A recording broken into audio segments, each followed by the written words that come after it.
that you draw conclusions and interpretations, like Marxian interpretation has been continuing for more than a century. I think he has brought in so much material that it's really raw material for further research for those who want to pick up one aspect or the other. Dalsab's thesis is that that there is a Mughalistan developing, which is supported, in my view, by the research scholars who have been working in the demography.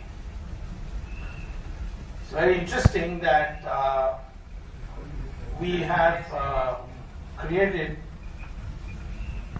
a separate country called Pakistan, which is now broken two, for those Muslims who couldn't bear to live with more than the Hindu majority. That is at least Jinnah's argument. But no sooner that happened, you have found that the same very people who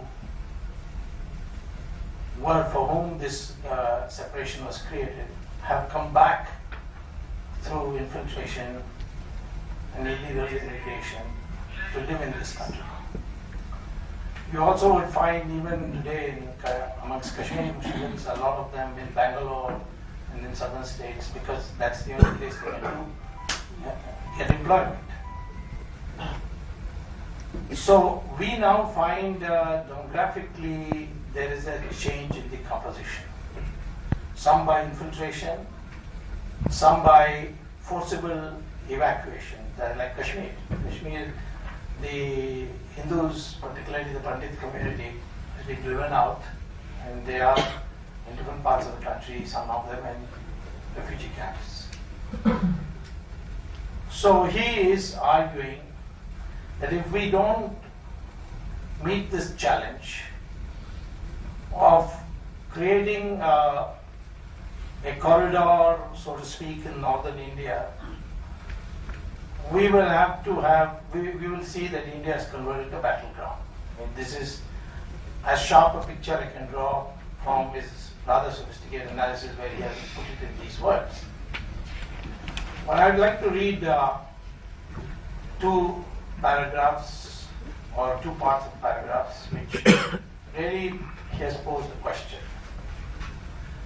The jihadi ambience in the neighborhood, this is on page 462, and both Pakistan's and Bangladesh's involvement in the Hate India tirades and violent activities have increased due to the existing level of suspicion in the Hindu minds about Muslim loyalty to India.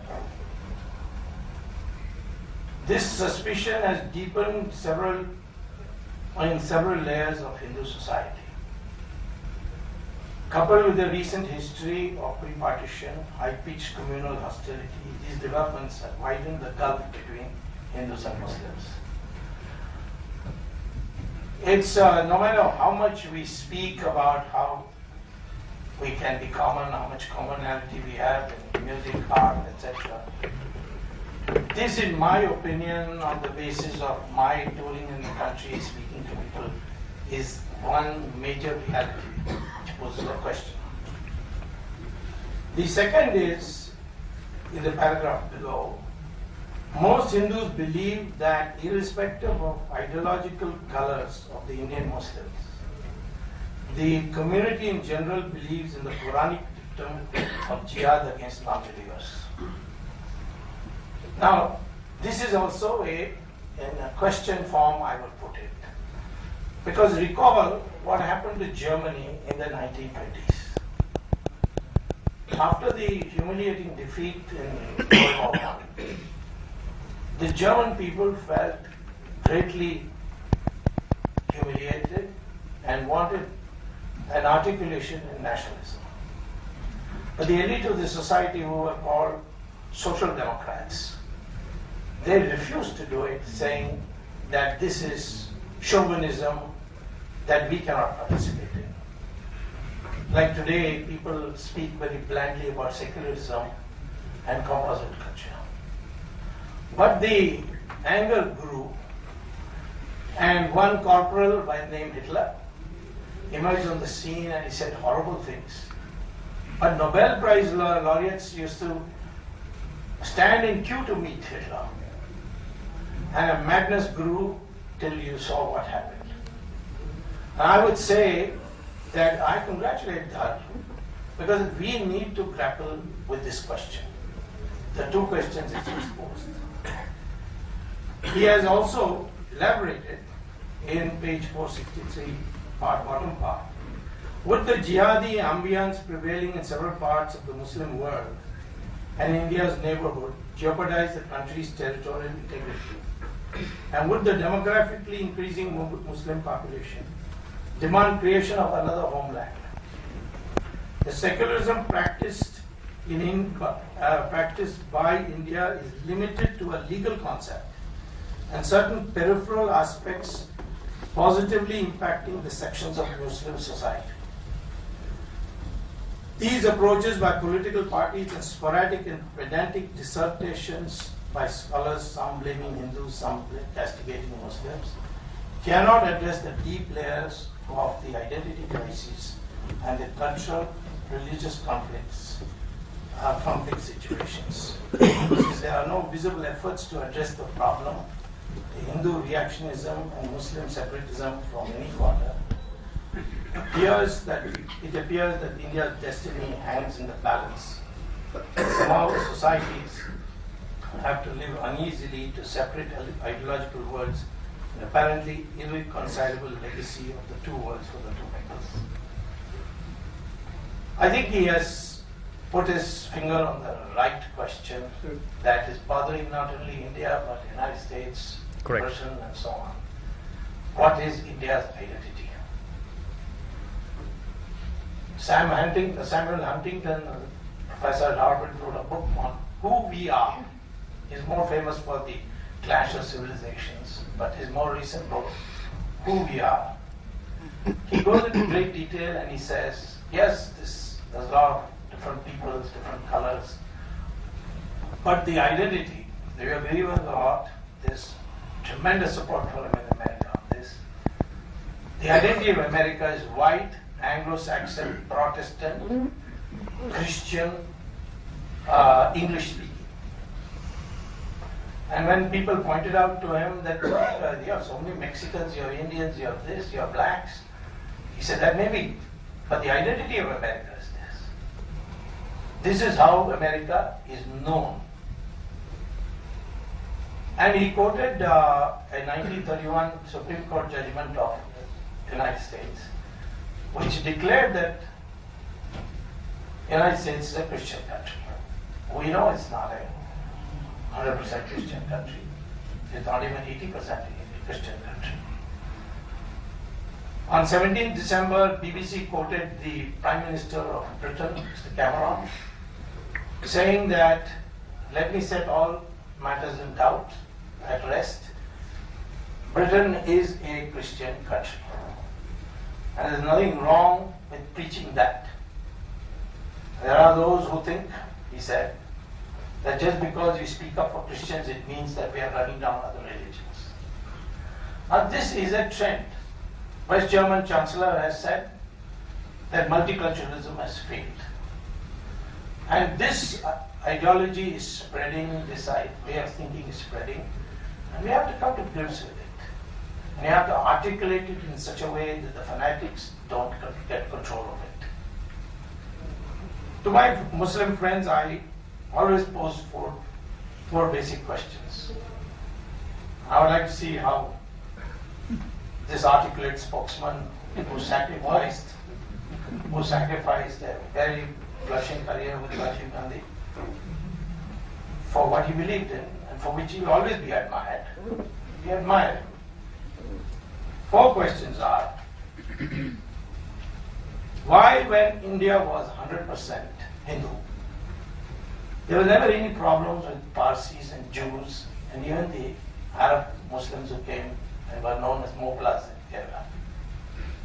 Why is it that today we have this religious divide? When we didn't have a religious divide with Parsis, we didn't have a religious divide with the Jews, or with the Mughals. Muslim. Now that's a question which naturally the terms on which Parsis and Jews came to India was different from the terms on which the Muslim invasion and Christian imperialism came to India. Second question is, why is it that what the Muslims want as minority in any country, they seek to deny the same when in majority?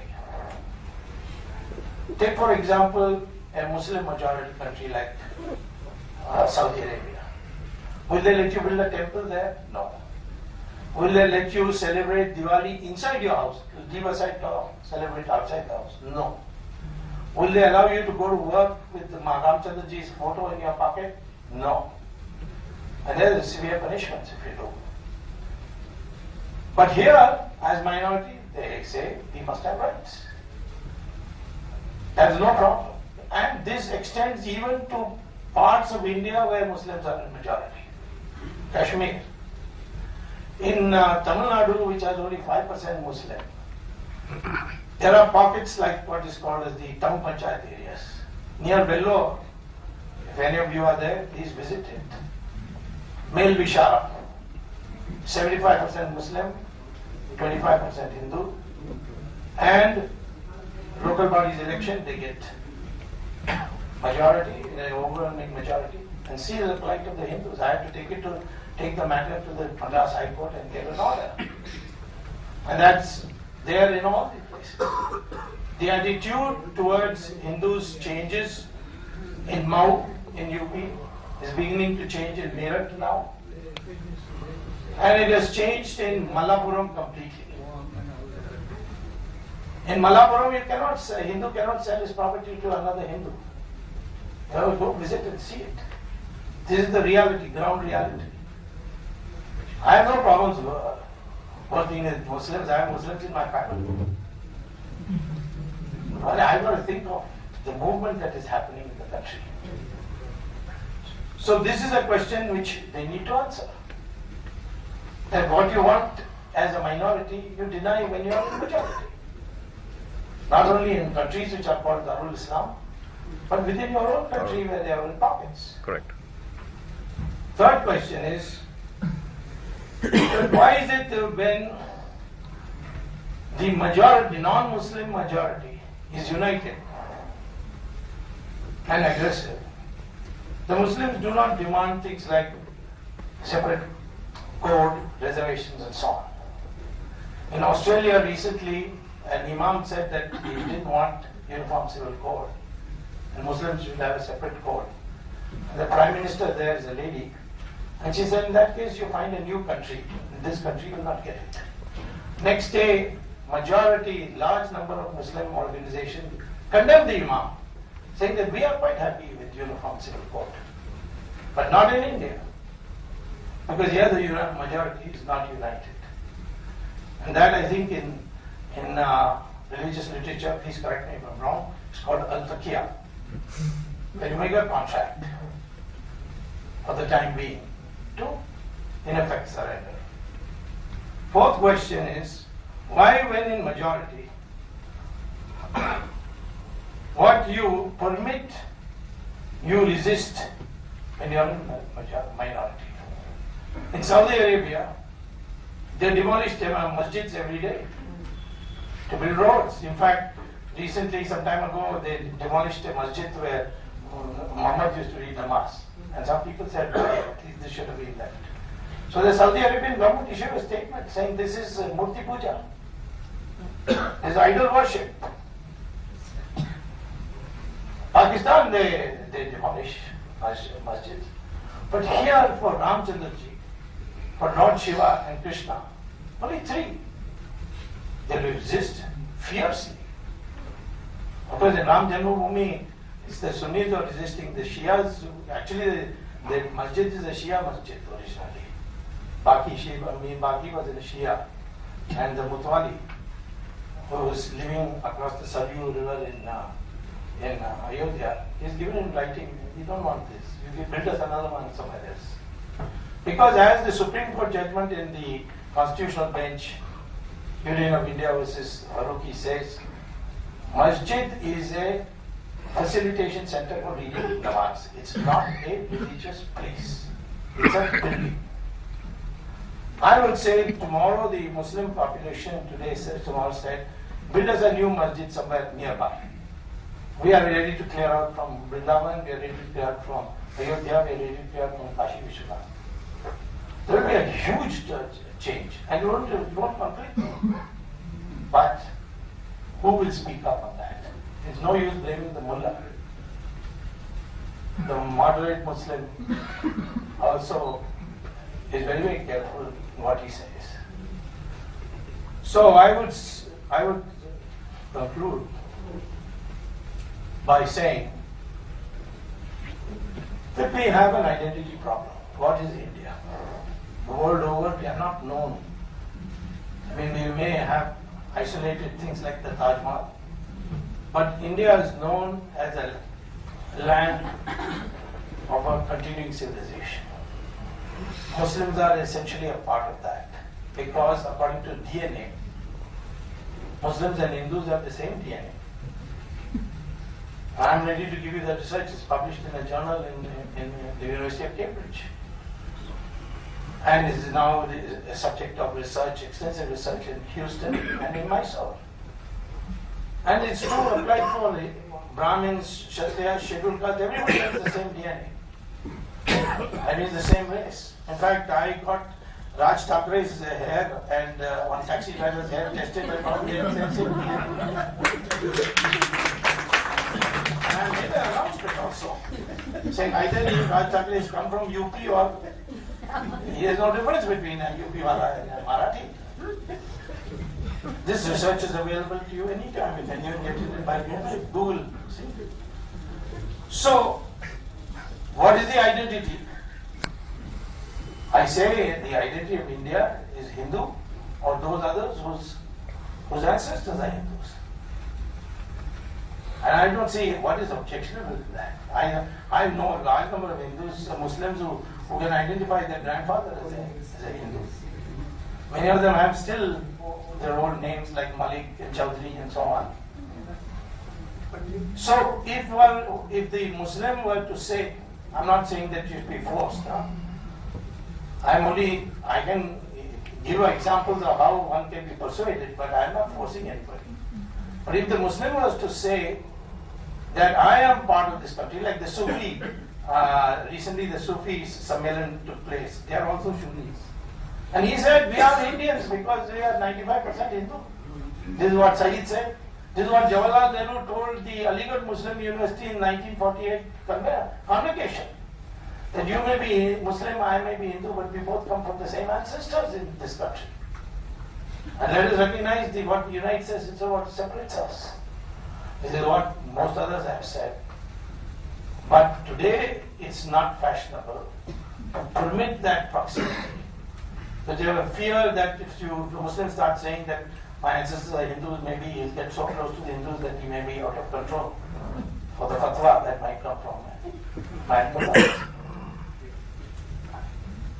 So I would say this is the key question he has raised. It's embedded in various places. That the future of India of not becoming a battleground between Muslims and Hindus, and not allowing a fanatic to come and steal a movement of thought and give it a extremist orientation, would be to honestly debate this question instead of these goody-goody things of how we are united in music and how we are this and we are that.